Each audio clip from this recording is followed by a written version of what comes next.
All right, so welcome back. Hopefully, all of you guys are having a fabulous day here today. Listen, it's been one hell of a day. I've been having so much fun.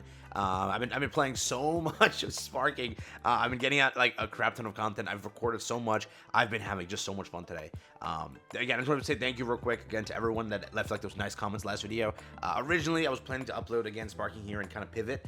But I did a last second like maneuver and said, you know what, I'll wait because I do know that there's a lot of UR people that really want me to kind of remain and keep focus on UR. And I know that my focus would have been like lost completely with Sparking. So I decided I'll just pivot, last second pivot to kind of manage that and be able to still keep UR up to date with everything and not be able to lose content because I'm just focused there and primarily doing that. So I wanted to do that again. Mainly I did it for you guys, basically speaking. That was because why I pivoted. Reading some comments and talking to some people. So just wanted to say thank you again for all the support on the channel. It basically is at now like an insane number. So I just want to say thank you to everybody that subscribed to that. I think we're at like, let me check real quick. Holy hell yeah, we're almost there to 500 subscribers. As always, if you would like to subscribe, it is linked down below. Again, it does mean the world to me if you do subscribe. I'm trying to push that as high as possible again, because again, I was originally going to cover it here on a pretty big channel. I decided to pivot. So if you would like to go show some support, it does mean the world to me. But I wanted to say thank you again to all the comments and everything. It did kind of, it brightened my day up, okay? Sparky was there to be the brightest, but you guys brightened it more. But yeah, today we're going to jump into things here. So again, let's talk about everything regarding Toga, regarding what you need to know, because if you don't know this, you may make a mistake with this current banner. It's very important information, and I remind you to remind other people that this information exists and keep them afloat because you want them to succeed. I want you to succeed. Let's succeed together. So with that out the way, let's jump into things here. First things first, we're getting Rapid Toga. Rapid Toga has a few things. Let me make this clear. Very powerful character. I want to be very honest with you. I don't want to lie to you and tell it to you wrong. She's powerful. What, in my opinion, if I were to scale, I think a generic base character who is powerful but not god tier is Todoroki. That's the best way to look at it. That's how I look at things. Todoroki is like my baseline for like a really powerful but not busted breaking the game character. I then think an annoying character is like Blue Bakugo. He's annoying. Sometimes you can always get the upper hand on him, but he will flail around a lot in order to dodge you and be able to get some good hits on you and be able to damage you. That's what I think, right? Where do I think she scales on like the range of everything? I think that she's a Blue Bakugo, but more DPS. It's mixing, and I know it's gonna be a controversial statement. People are gonna have PTSD hearing this, but it's basically full bullet Deku mixed with Bakugo. Blue Bakugo. That's what this is. A very DPS powerhouse. Very good at conning your abilities and stealing them from you because, remember, her thing can cancel out your any ability, right? Her Gamma. So, where is she? She's a mix between full bullet, Blue Bakugo. Do you like Blue Bakugo's playstyle? Well, guess what? Do you hate the ability to fly around and like the hard parts of hitting characters? Well, guess what? She makes up for that because she goes on the side more of Red Deku. She is able to hit shots really quickly, do damage very quickly, and annoy very quickly. She's very similar also in the context of draining your HP very fast. Just like Full Bullet, she's no different. Really, it's just Blue Bakugo amount of dodging capabilities and all that with the amount of Full Bullet's damage dealing and capabilities of such. Correct? That's what she gets as a character. So, now with that there, do you like those two playstyles? Merge them together, you got Toga. That's it. That's it. Do you like twice? Basically, if you want playstyle, twice plus old Toga. That's it. That's literally it. So, keep that in mind. All right? That's that simple. Now, beyond that, what do you need to know? First things first, make sure, okay? Make sure you plan ahead. Present Mike is coming in 2 weeks after Toga releases. Toga releases, it starts the countdown. 2 weeks later, Mike comes out. Would you rather have Mike? That is a question you got to ask yourself, okay? Mike is there. Now, 4 weeks after Mike releases, just know, Season 8 begins. Between whatever characters we know of, okay, there's a high probability one character exists. Nej. Do you want to go for her? Do you want her? Do you want her to drop? Are you looking forward to that as a character? If yes, skip. Got it? Now, if there's a second character, what happens to Shinso? We don't know for sure if it's one character or two characters. We don't know for sure if it's two skill kits, one skill kit. Again, Sparking is gonna do some damage to Ultra Rumble. It's true. Don't think it's not. It is true. Let's be honest here. Do you think that Ultra Rumble needs to, again, double down? They doubled down this season very well. Toga releases the same time Sparking releases, right? Basically speaking, it releases tomorrow. Sparking released today.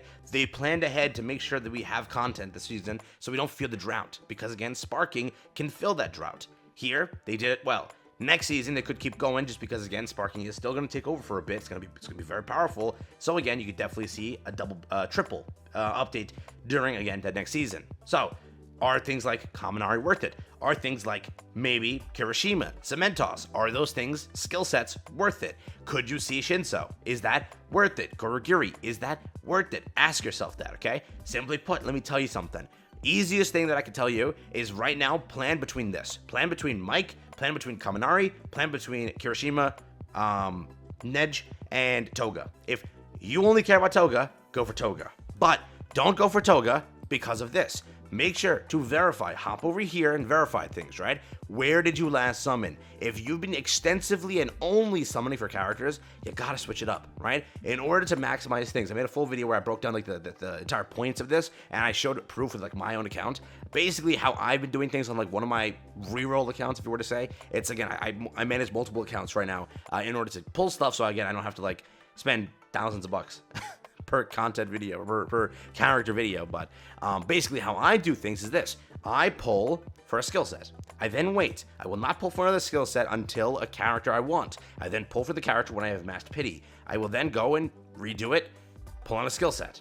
By doing this, you have a better chance at pulling more skill sets and characters. You want to mix them, right? If you're only pulling characters and you pull a dupe character, high chance it's stupid, right? Because it's like, oh, I pulled Overhaul, but I got a dupe all for one. I already had him. Because again, also characters get on character ticket. For skill sets, they have so much value because they never get added anywhere. Even a step of banner couldn't add them, which is moronic. Devs, fix that. We should at least at some point have a guaranteed way to get skill sets. We don't. So the value from just the skill set is so high, it's worth it automatically. But you don't want to just be pulling for skill sets. You want to kind of mix things in there because again, it does take forever. By the time Hawks releases to the character ticket, he's gonna be neutered. He's done, dude. Let's be honest here. Bird's gonna get his wings clipped. It's gonna happen. All right, listen, it's true. But at least you summoned for him, enjoyed him for 2 months, and were able to say, yeah, it's pretty good. Again, people who never got to play as All for One when All for One was busted, kind of sucks. You can play as a half-baked version of him. Again, if you were to look at Endeavor from what he once was, he's much different. So things like that exist. So again, make the play. Make sure to alternate banners. Don't be just summoning for one. But again, if you think that, hey, I'll pull out the character ticket. I don't care if the character is nerfed by then or nuked by then. I'll enjoy my character ticket or enjoy my skill sets. Go for it, right? That is, again, fine thinking, but just make sure that it's clear. Beyond that, always, whenever this character, or when this character is released, what I'll do is I'll pop up some gameplay on screen. I'll have that from the official Twitter that we just got from JP also. But just make sure that you check the character in, again, game. Let me be honest here. When this banner launches, it launches for 4 weeks. Got 4 weeks with it. Make sure to decide, hey, I don't like Toga as much, but maybe I like Mike. Check Mike out. Mike is going to be there in game. You can rent him. You can actually test him in games. Just don't die off spawn. So, test Mike in games. See how he goes. Maybe you like him. Sadly, you can't test Toga in games. You can test Toga in training. Learn the abilities, learn the kit over there, and check if you want it. You don't know how many times I go through comments and I have people saying, dude, go. Why did I pull over Hogs? I hate it happens. Like, bro, it happens. Just again, don't fault yourself for it. Just make sure to fix it before it happens, right? Make sure to check. Okay, she's rapid. Okay, she's DPS. Okay, she requires some combos here. Okay, because again, Toga's the extensive character that everyone won't be good at. Are you good at half the roster? If the answer is no, don't summon for Toga. Mainly her ability comes from the ability to change into people. If you suck at half the roster, and again, I'm not being mean here, but just check like, okay, maybe it's not the best idea to go for Toga. Where does Toga excel? When she can be a jack of all trades, she can be anybody, and again, be good at anybody, right? If again, you can only play certain characters, it's gonna be hard targeting those certain characters, unless you're targeting like Red Dobby, Full Bullet, stuff like that. Just make sure that you remember, again, it's a character like Toga. Toga requires a lot of skill to be able to manage half the roster and be able to play as that roster and be able to deal damage as that roster and be able to, again, be able to turn into that person, escape a fight, re-engage the fight, and everything. This character requires a lot of effort. Yes, with the current Toga in the game, right? It's just, okay, I gotta become Gamma, jump out, okay, retransform back into Toga, Gamma, jump out, retransform into Toga, Gamma, jump out. I gotta change it up now. Retransform into Toga, Gamma. That's it. There's no skill. It's just Gamma, Gamma, Gamma, Gamma, Gamma because it's aimbot, right? It basically just lands so much damage on you. Then again, whatever. That's it. So if you're just gonna play like that, be my guest, right? It doesn't really matter. If that's what this does and you're able to get that done with it, just be my guest and do that, right? Again, the original Toga, I'll be honest, it doesn't really require that much skill due to the reason of Gamma. Okay, undo, Gamma, undo, Gamma, undo, Gamma, undo. Sorry, I'm missing the big part there. Vertical up, then Gamma, so that they can't hit you, then restart. That's literally all that I see Togas do. But again, that's if you want to play that way, right? But that is, again, what I want to talk about here today. Toga, very important. Test before you try to get the character. Again, Present might coming soon. Nedge coming soon. Kaminari probably. Who knows? Kirishima, who knows? Double character season again. Who knows? Sparking was, again, a big dent today. You are. It's already happening. You see player counts going down. Obviously, it's just your first day, so it's bound to happen. But if they want to keep it up, they got to make a good season next season. Right? They can't just flounder. Because, again, there is another game that exists that people can go play. So they got to do things right. I think that, again, they can do things right because they did things right this season to a degree.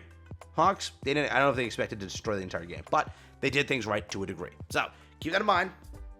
That's what I got for you here today. Wanted to talk about this because it's important. All right. Again, take care, have fun. Thank you all for the support again on the Sparky channel. I truly, truly appreciate it, and I just want to say thank you for everyone again who subbed to that and checked it out. It's insanity. Let's be honest here. It's insanity. So just want to say that. And before I get emotional, I'll dip because I'll start eating my words. All right. Peace.